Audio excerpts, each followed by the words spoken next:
So, usually a locked room mystery has, walls. Right. Yeah, like a physical barrier. Exactly, like a creepy old mansion on a hill, or maybe an isolated train car in the middle of a blizzard.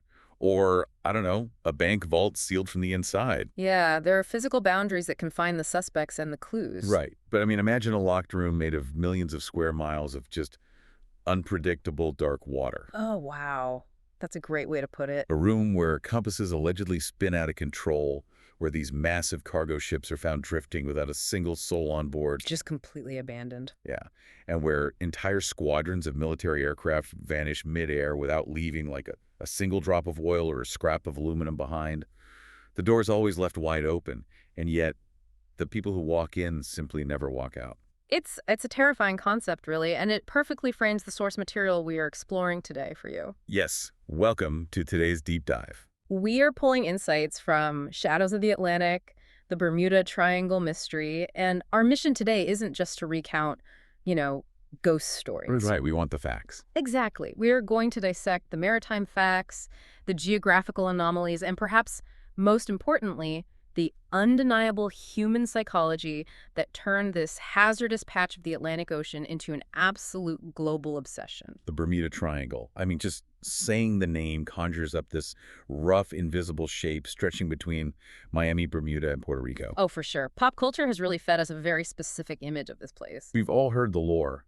We picture these seasoned captains staring in horror as their compass needles spin like tops. Yeah. Just completely defying the laws of magnetism before the ship is swallowed by some glowing mist. The spinning compass is a fantastic Hollywood visual, I will give it that, but the reality outlined in our sources is actually much more subtle. Really? Subtle how? Well, ironically, it's a lot more dangerous than a wildly spinning dial. The lore about magnetic anomalies stems from a very real navigational challenge. Okay, lay it on me. So the Earth has a magnetic north, which is the shifting spot your compass needle actually points toward. And then there's true north, which is the fixed geographic North Pole. Right. They aren't exactly the same place. Exactly. Everywhere you sail on Earth, there is a variation between the two. It's an angle you have to mathematically account for to stay on course. So a navigator is constantly doing, like, mental math to bridge the gap between what the instrument says and where the physical pole actually is. Precisely. But there are specific rare paths on the globe called agonic lines. The agonic lines are. Yeah. Along an agonic line, magnetic north and true north perfectly align. The variation just drops to zero. Oh, wow. So no math needed. Right. But if a navigator doesn't realize they are crossing one of these zones and they continue applying their usual mathematical correction just out of pure habit, Oh, I see where this is going. yeah, their compass isn't spinning wildly. It's actually pointing perfectly straight. But their math is now wrong. And they can end up miles off course into highly dangerous waters before they even realize they've made a mistake. Exactly. And the Bermuda Triangle happens to sit near some of these areas. Okay, wait, I have to challenge the premise here. Go for it. A compass pointing slightly differently because of an agonic line is, well, it's a math error. It's not a sea monster. Fair point. I mean, the ocean is enormous, and it is inherently hostile. Ships have been sinking and sailors have been drowning since humanity first learned to tie logs together and push them off the beach. Right.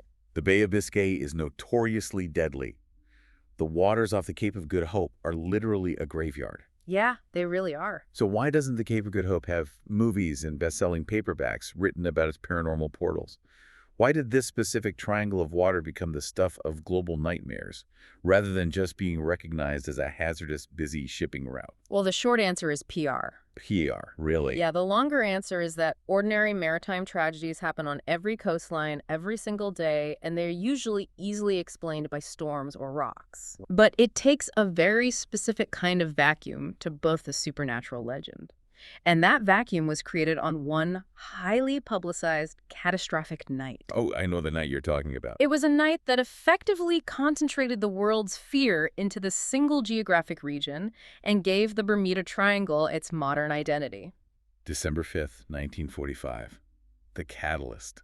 That's the one. I mean, without this specific event, the Bermuda Triangle as a pop culture phenomena probably wouldn't even exist. We are talking about Flight 19. It is the foundational text of the entire mythos. You really cannot understand the triangle without understanding what happened that afternoon. So let's picture the scene for the listener. It's just months after World War II has ended. A very specific era. Yeah, the United States Navy is feeling victorious, powerful, and honestly, technologically invincible.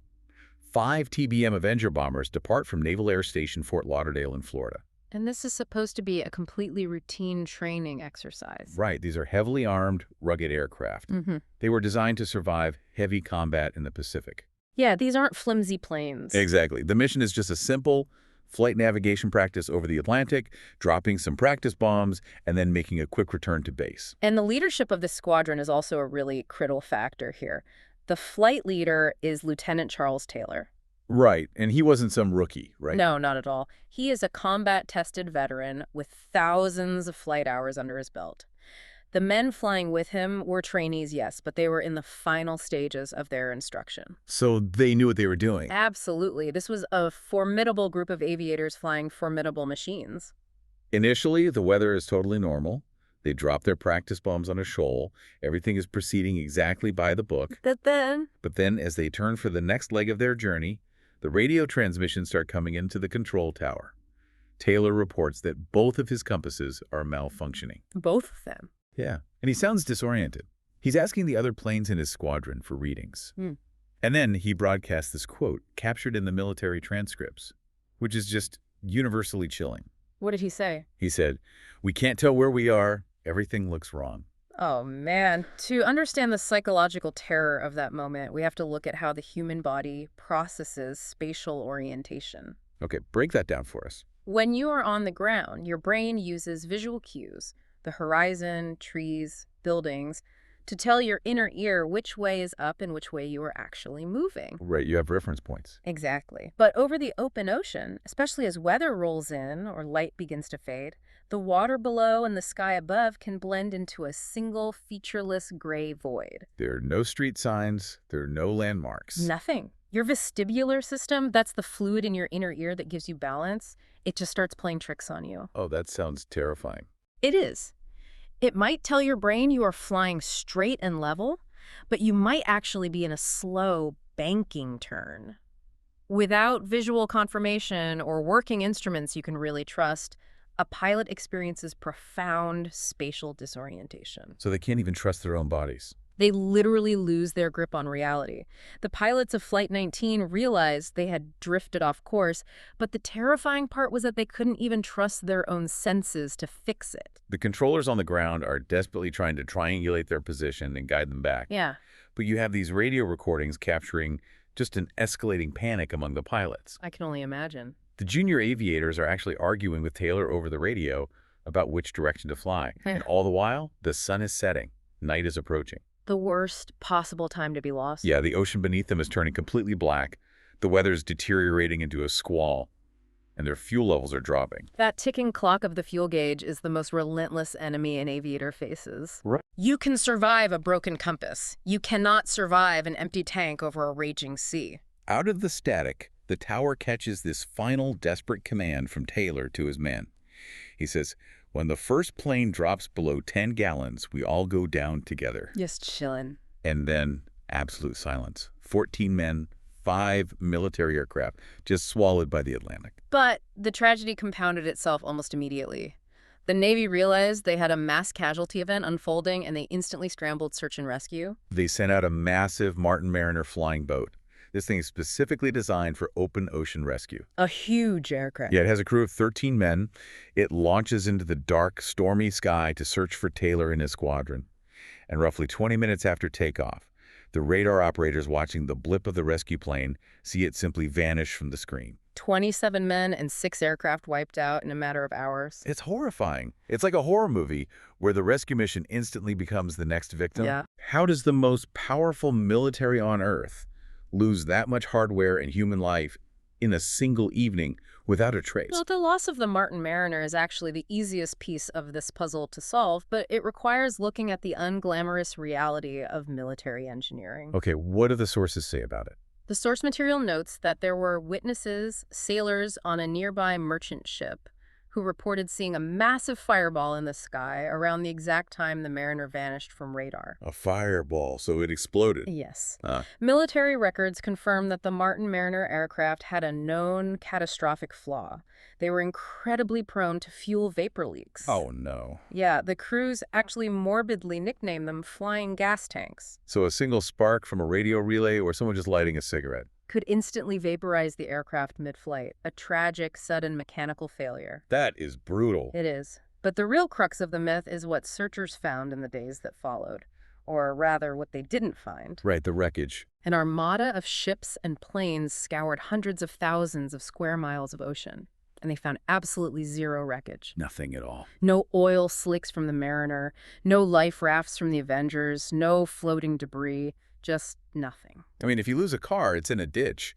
If you lose a train, it's derailed on the tracks. You can physically go to the site of the tragedy and process your grief. Exactly. But a total absence of evidence. Human nature hates a vacuum. And that vacuum was incredibly uncomfortable for the American public. You have a tragedy of staggering magnitude involving the military heroes of the era and no physical evidence to ground it in reality. So people start making things up. When the human mind is confronted with the senseless, it immediately begins generating theories to manufacture a sense of order. And the Bermuda Triangle wasn't just a hazard anymore, it was a global obsession. Throughout the 1960s and 70s, anytime a private Cessna plane went down or a sailboat didn't return to port in that general area, it was aggressively added to the Triangle's resume by paperback authors and magazine writers. It became a catch-all for any disappearance. Right. And our sources categorize this explosion of theories brilliantly, ranging from genuine scientific hypotheses to absolute science fiction. We've already covered the magnetic anomalies, but there is another natural theory that gained serious traction involving fascinating geology and physics. Oh, I know this one. It attempts to explain the sudden, traceless disappearance of massive cargo ships. It involves methane gas. The ocean floor bubbles. This one is incredibly cinematic. It really is. Deep beneath the ocean floor in this region, under immense pressure, there are massive deposits of trapped methane gas, known as methane hydrates. Okay. The theory proposes that occasional seismic activity or underwater landslides might cause these deposits to fracture and erupt. Then what happened? When that happens, a giant bubble of methane gas rapidly rises to the surface. And as it rises from the deep ocean to the lower pressure at the surface, it expands massively, right? Yes, exactly. Think about the fundamental principle of buoyancy. A massive steel cargo ship floats because it displaces a volume of dense water equal to its weight. Makes sense. But if the water directly beneath that ship suddenly becomes infused with millions of expanding methane bubbles, the density of that water just plummets. It essentially turns the ocean into a giant patch of froth. Precisely.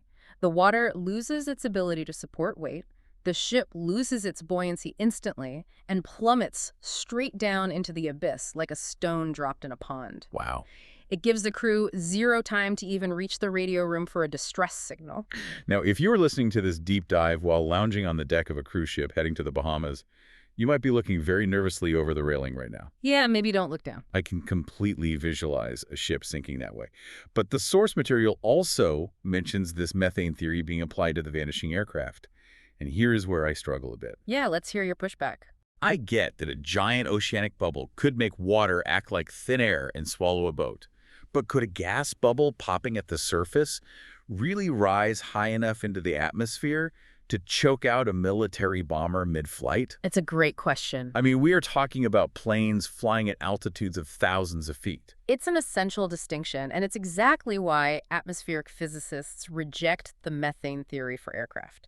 The theoretical premise is that a highly concentrated plume of methane gas could reach the altitude of a plane, disrupt the air-fuel mixture in the combustion engines, and cause them to stall out. Or ignite, right? Yeah, because methane is highly flammable, the hot exhaust of the plane could ignite the gas cloud, blowing the aircraft out of the sky. Like hitting an invisible wall of explosive gas in the clouds. Exactly. In a controlled, sealed laboratory environment, you could maybe make the math work. But in the real world, the atmospheric physics make this impossible. Because of the wind? Yes. The moment that gas breaches the surface of the restless ocean, it gets immediately dispersed by prevailing winds, atmospheric pressure, and weather systems. So it wouldn't stay together. Right. The chances of a gas plume remaining perfectly dense and concentrated enough to stall an engine several thousand feet up at the exact split second a plane happens to fly through it are astronomically low. Well, when the natural theories fall apart or feel mathematically improbable, that's when the public pivoted entirely to the human and the superhuman theories. Naturally. We have to look at the cultural era. The height of the Bermuda Triangle craze was the 1960s and 1970s. We were deep in the Cold War. A very tense time. Very. The space race was dominating headlines.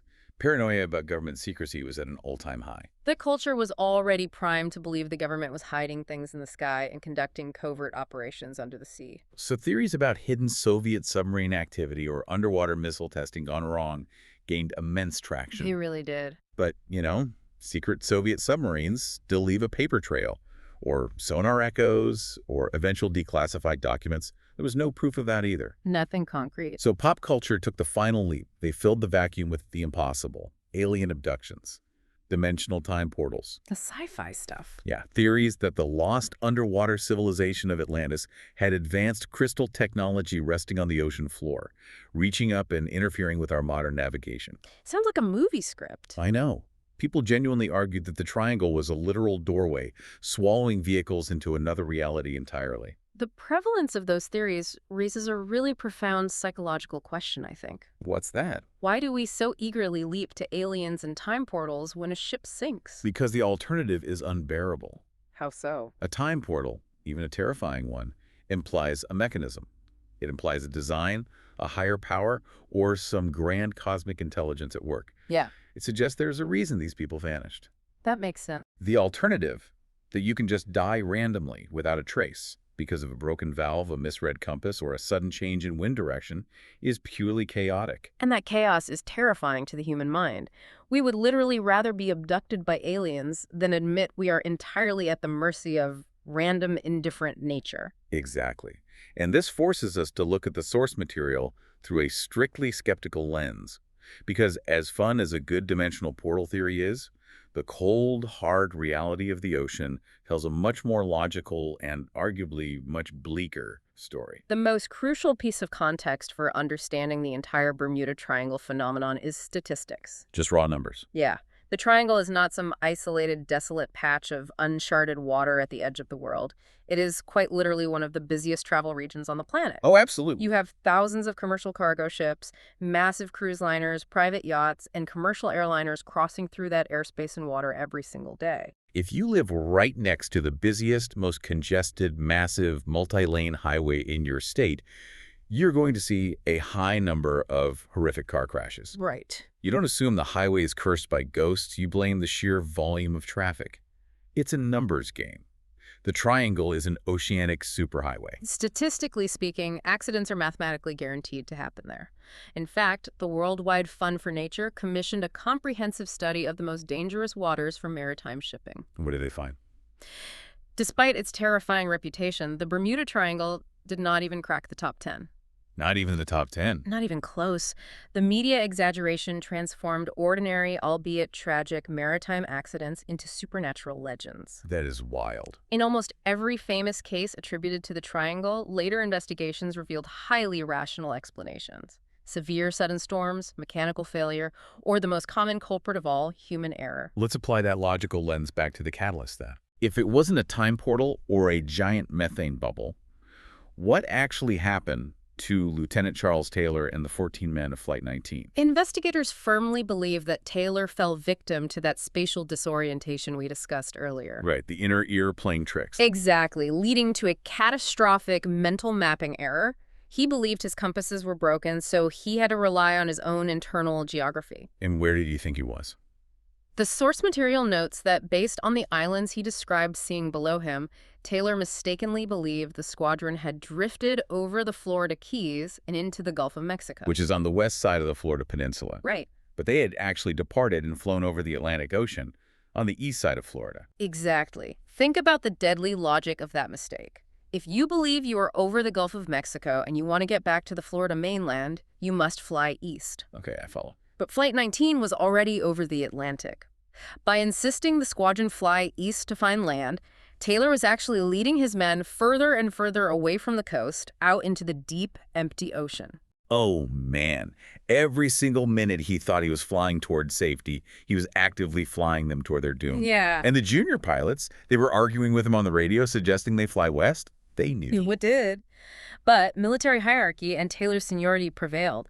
He led them east until the fuel tanks ran dry, and they were forced to ditch 5 heavy, unaerodynamic aircraft into rough, dark seas in the middle of a storm. So they didn't vanish into another dimension? No, they crashed and they sank. But why the complete lack of wreckage? Why not even a single life raft? Because of the Gulf Stream. Ah, The Gulf Stream is essentially a massive, incredibly fast and turbulent underwater river flowing through the Atlantic. like a conveyor belt. Exactly like a conveyor belt. If an aircraft hits the water and shatters, the Gulf Stream pulls and scatters the debris miles away in a matter of hours. So it's just gone. By the time the massive search armada arrived at the last known coordinates the following morning, the physical evidence was literally in another zip code, quickly sinking into trenches that are thousands of feet deep. A tragic, preventable human error, compounded by the completely unforgiving nature of the environment. Very well said. You know, when you strip away the aliens and the Atlantean crystals, the logical explanation is so much more chilling.